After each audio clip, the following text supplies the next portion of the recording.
Mimi kwa jina naitwa Mhandisi John Bura, ni mkurugenzi wa BQ Contractors Limited.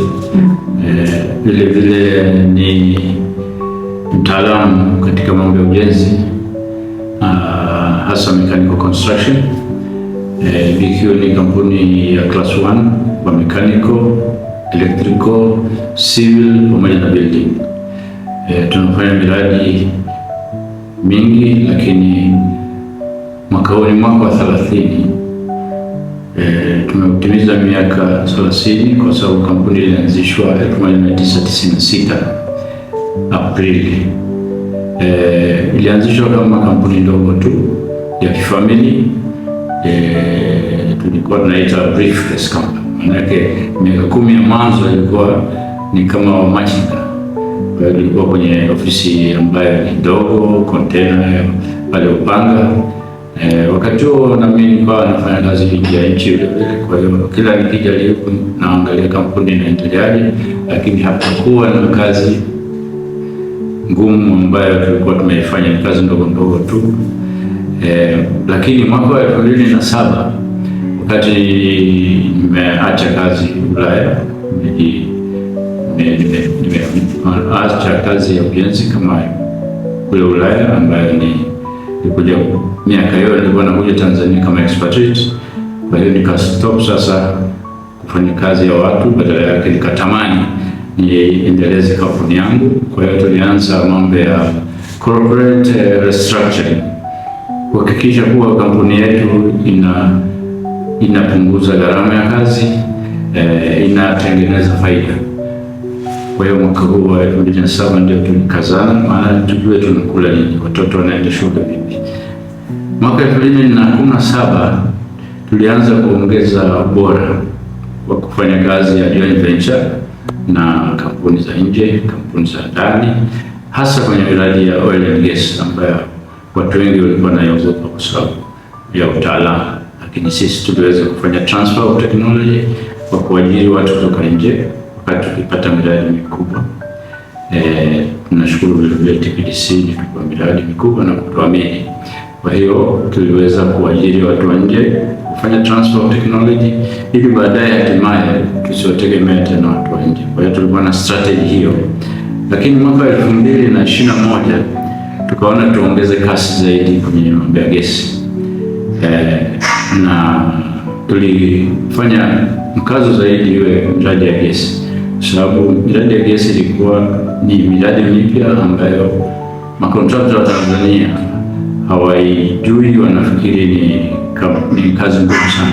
Lakini kwa sababu ya experience yangu ya Ulaya, kufanya kazi Ulaya zaidi ya 15-20, ingine nilikuwa Tanzania kama expatriate, lakini narudi Ulaya kama mambo makubwa. Kwa hiyo niliweza kuleta changamoto ambazo zilionekana na naweza kusolve na katika mtazamo kidogo wa Ulaya. Kwa hiyo kampuni yangu ilikuwa tofauti kidogo kwa sababu nilikuwa na experience ya Ulaya. Vile vile na ufanisi wa kazi, wenzetu wanafanya kazi kwa ufanisi zaidi kwa sababu wanaheshimu time, kumaliza miradi kwa quality inayotakiwa na kumaliza kwa muda. Nilijifunza sana. Kwa hiyo ilisaidia kampuni yangu ionekane kidogo ni kampuni tofauti. Sasa mwaka jana 2025 kuna hii vision ya taifa ya 2050. Tunajitayarishaje? Kwa hiyo tunajitayarisha, nimeanzisha kampuni sasa, tuko kwenye kuanzisha kampuni ambayo itaitwa BQ Energies Limited. Vile vile tayari tuna subsidiary ya kampuni inaitwa BQ Automation ambayo ina convert magari kutoka kwenye gesi na kupeleka kwenye kutoka kwenye fuel ambayo ni gari na kwenda kwenye CNG au gesi.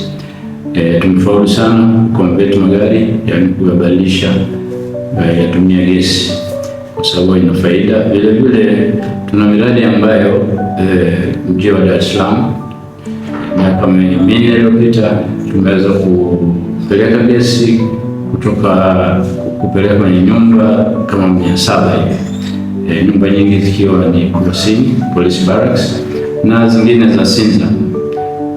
wanatumia gesi kutoka moja kwa moja kutoka kwenye visima ya Songosongo au Mtwara moja kwa moja kwenye majiko yao. Hiyo ni mradi ambao sisi vile vile tulipata bahati mwaka 2011 kuwa na mradi wa pilot projects ambayo sambaza gesi kutoka Bungo kwa kupitia miundombinu ambayo tumefanya hiyo kazi mwaka huo, na tukapeleka gesi kwenye viwanda vya Mikocheni pamoja na nyumba za TPDC kama majaribio. Kwa hiyo experience tulionayo ni kubwa kuhusu mambo ya distribution ya gesi.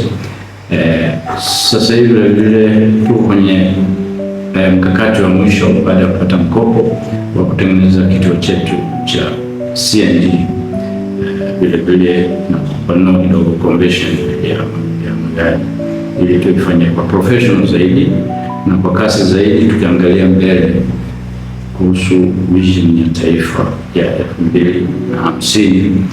Kwa yote hayo yanawezekana kwa mkono wa serikali support, na vile vile watu kubadilisha mentality kuwa tunaweza, na hasa kuaminiwa na institution ambazo zinatoa kazi. Tungefurahi kuwa ituamini sisi ni wataalamu. Tanzania sasa hivi iko kwenye mkakati, iko kwenye hiyo kamati ya kutengeneza code and standard ya Tanzania.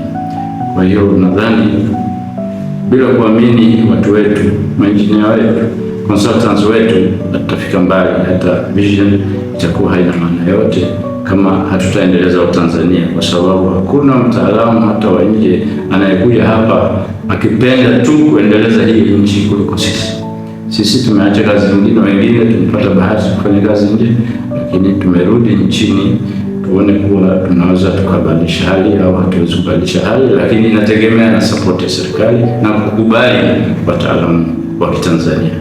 Nashukuru sana.